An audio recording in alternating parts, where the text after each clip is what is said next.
I mean, it's really groundbreaking. It's really, it's bigger than even just Javicia, you know, and so it was very cool to be able to see it in person.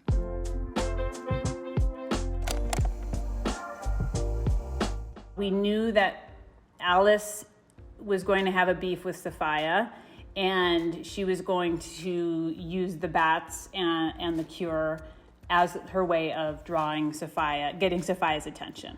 Obviously, the idea of a new Batwoman wearing the suit to scare away the crowds of people, that was all determined this season. And it just kind of worked out perfectly. It's Alice's gang that killed her mother in front of her. So there's always going to be this conflict between being Batwoman and being revengeful, you know? It's difficult to hold that back and try to rise above, which is the whole thing about being a superhero and being Batwoman, is that you have to constantly rise above even the things that tempt you personally. It's a huge conflict for her. How could you not know? You two spent nearly every day together. You were her associate. Assistant, actually. And it looks like she was good at keeping secrets from both of us. We know she didn't work alone. Who were her other friends? People she was close to? Dad, now you're just rubbing it in. Kate spent years trying to push me away. It's not like she was about to use I'm Batwoman as an icebreaker. I think Luke saying that Kate is alive is partially fully believing it and partially fully trying to convince himself that it's true. Because I think from season 1, Luke very much now sees that miracles do happen, especially with the whole multiverse of it all. Like, he knows that there are bigger things at play here and that the chances of her being alive aren't huge, but he trusts Kate Kane to the point where he knows that if there was a way to survive, she did it. She had to be alive somehow. And I think the more that he tells himself that it's possible, the more that he realizes that it can be. And Luke and Mary really need help. The threat of Alice is at large, the threat of Bruce Wayne, you know, and Hush. We need help. We need somebody else on the team. And she sees Ryan as a person who is not perfect, but who is trying, and her heart's in the right place, and she can kick ass. You know, despite the fact that Sophie's now dealing with this revelation of Kate being Batwoman and knowing that that's, you know, she's trying to see if she's still alive, but then she's trying to keep this relationship going. I think it definitely would have created a very tumultuous relationship. I think they definitely probably would have ended up breaking up because, I mean, the trust factor is just gone. I really enjoyed watching the Sophie, Julia love come together. But once Sophie realizes that Kate loved her, it wasn't gonna work out or be pure, so he decided for the time being to break them up. Shooting with Javicia for the first time on the show was actually a lot of fun. We had a really, really great time, and especially with how the writers wrote the scene, because, you know, we're two women that don't like each other, and we've got this weird little dynamic going on, so there's this, there was a lot of push and pull happening in the scene. You know, walking into the interrogation room, and here's Ryan, the woman that she has arrested several times over the years, so it's like, oh, here we go again. Ryan is back in my chair. I've been brought up for questioning more times for stuff I didn't do than an actual serial killer like Alice has been arrested for stuff she did. You think I don't know the real reason Jacob Kane won't put a bullet in her? Any sympathy he had for her died a long time ago. What are you talking about? What are you talking about? That if Alice weren't white, she'd be dead. Sorry for the inconvenience, Ms. Wilder. I think there's a lot of things going on with Jacob when he discovers that someone else has decided to impersonate Batwoman, because obviously he knows that the original Batwoman was his daughter, so whoever is on that roof, when he takes a closer look, he knows that it's not his daughter's. There she is!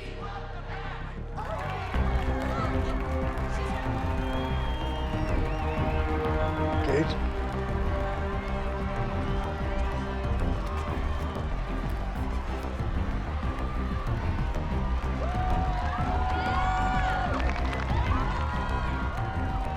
Get that imposter off the roof. He still wants to find his daughter because he doesn't know whether she's alive or dead. And so there's a lot of conflicting emotions going on there. But he still hasn't accepted the idea of Batwoman, or whoever that person is, being part of law enforcement in Gotham City. He's still very much against that. So when I first read about Alice's plan for Mouse, I was bummed because I love Sam Littlefield, who plays Mouse. And I was hoping, since we live in the realm of sci-fi, that he might come back. And when I read that his body had been eaten by rats, I was like, well, probably not gonna come back now, but who knows? So that was just my personal reaction. And what I liked about it was that it's sort of this plan within a plan. So you think that Alice's motivation is to let loose this virus on Gotham, but in actual fact, it's really just to get Sophia's attention. When we were creating an episode about toxic bats poisoning a city full of people, it did occur to us that it was a little too close to home. Here's actually what happened. This was actually supposed to be the season finale of what happened right when we were shut down. Yeah, I am hoping that enough by the time it airs in late January, that enough time will have passed that people, won't be as sensitive to it. But also, I mean, it's a comic book show and it's so heightened and so fake that hopefully they'll just see it for the sheer horror that it is and not feeling like it's hitting too close to home. As an actor, when you're playing in a world of like superhero, it's all in your imagination. Like some stuff you're just not able to see because we couldn't have obviously hundreds of bats. So it's just like this moment where I get the bats inside of the bus. Our director, Carl Seaton, is like, okay, so the bats are gonna come from the left, you're gonna open up the back of the bus door and you're gonna get them all in there and da-da-da-da. And I'm like, ain't no bat, okay. And so like, you gotta imagine that those bats are coming and they're coming. And I'm like, and like there's only wind. That's the only thing we have is wind. I'm like, and I get it close and you just have to imagine, you have to believe it's real. And it is, as long as you believe it. Alice used some kind of device to draw the bats here. Oh my God, there's freaking bats everywhere. You don't think these are the bats that Alice fed Mouse to? And they could be the carriers for the toxin that killed him. I gotta get back to the clinic. So having my first scene with Javicia be a physical scene probably wasn't beneficial for me because she's in way better shape than I am. She is strong. That girl, it's impressive. And she does the majority of her own stunts. I mean, it's really groundbreaking. It's bigger than even just Javicia, Working with Rachel is so much fun. When I first watched the first season, I mean, to me, like, she stood out so much because of her imagination. Like, I could see and I could feel and see everything and all the work that she's doing when you watch her play it. She creates a world in her performances, and I'm able to like fall into this Alice in Wonderland, Batwoman, villain versus sometimes good versus are you Beth or are you Alice type of world, and it's fun to really like play with her, and I look forward to being able to do that as more episodes go on. You gotta get down there. I'll be there 1 minute. These people don't have a minute. Ryan!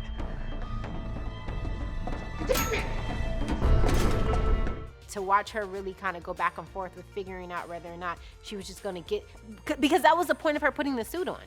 From the very beginning, the point of her putting the suit on was to avenge her mother's death. And to be at a point where she could, but she couldn't, was very complicated. That beat, that moment where she has to make that decision on whether or not to avenge her mother's death or be a hero is really, to me, what would separate any hero from one that isn't. And I think that was the defining factor for Ryan from the Bat team. That's when they said, okay, wait, she might actually have this in her.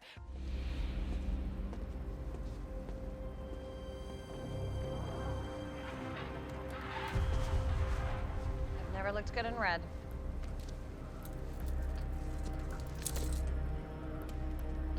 Put them on. Behind your back.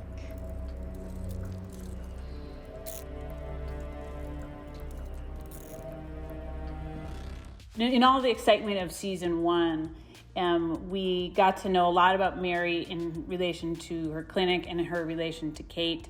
But there was this dynamic that I think, didn't get enough attention, which is Mary and her stepdad. The whole Kane family, right, is at the heart of season 1, is at the heart of this show, right?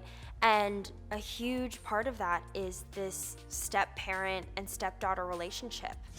He's not got a great reputation with his daughters, has he? I mean, he's lost one when she was a child, at Beth, and now Kate has disappeared, and he's only got one left, and so I think he becomes very protective of that relationship, and I think he feels that he's been a little bit neglectful of that. They turn to each other this season in this gorgeous way of really leaning on one another, and Jacob lets a lot of his guard down with Mary.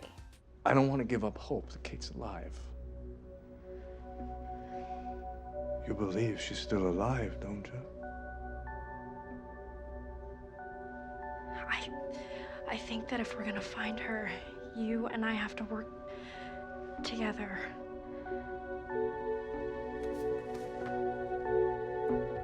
They have a chance to, discover a different part to the relationship that he just didn't have time for in the past. She has never felt like she's gotten the attention of her dad. I think that's a huge reason why she is so charismatic and so extra, as we will. She's dying to get her father's attention. They become closer because what unites them is the disappearance of Kate and both of their desire to find her. And of course, she has this whole other secret life that he knows nothing about. Batwoman has a code. No killing.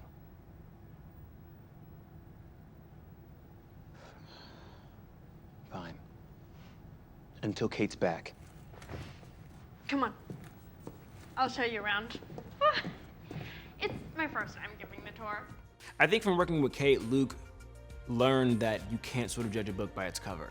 Because although Kate Kane came in the beginning of the first season sort of headstrong as if she could do whatever she wanted, he learned that eventually she started to open up to him and that she could make him open up to her. So I think that Luke will sort of go through the same thing with Ryan, hopefully, where he's being really hard on her, but hopefully he can open up just a little bit to her. But the thing about Luke is, although he's willing to let her be the hero right now, Luke Fox cares about protecting Gotham City more than anything and protecting the Batman legacy more than anything. But just because he's willing to give her a chance of being a hero temporarily does not mean that he has any plans to be her friend or to go easy on her or to let her feel comfortable enough to call the suit her own. I believe it's going to be very hard for Ryan to stick to the no-kill code that Luke and Mary kind of put on her as Batwoman. So I wonder if maybe she might just do something as Ryan versus Batwoman, because it is a separate thing. That will be the moment she has to make that decision. Is her battle against Alice going to be what defines her, or will she be able to finally get past that and do what her journey in her future is supposed to be, which is to save people? Like she says that all the time. That's what she wants to do. She wants to save the ones that no one else saves, and she's needed for her community. So it's going to be really important that she figures out which one she's going to choose. Last season, we mentioned this name, Sophia, on several occasions, and we knew her as a woman that Alice was afraid of. And now we have just watched Alice, who kind of has nothing to lose, because in her mind, her plan to kill her sister has now been destroyed by this woman, Sophia. She decides, you know what, I'm going to send some toxic bats, put out this desert rose cure that Sophia spent her lifetime protecting the secret, make sure everyone knows about it, and that will get her attention. So episode 3, we for the first time get to see this island of Coriana, where for the first time we meet this mysterious island queen named Sophia. I think that fans should be worried about it because obviously Sophia is this very formidable character, but Alice tends to land on her feet, so I think she'll be fine.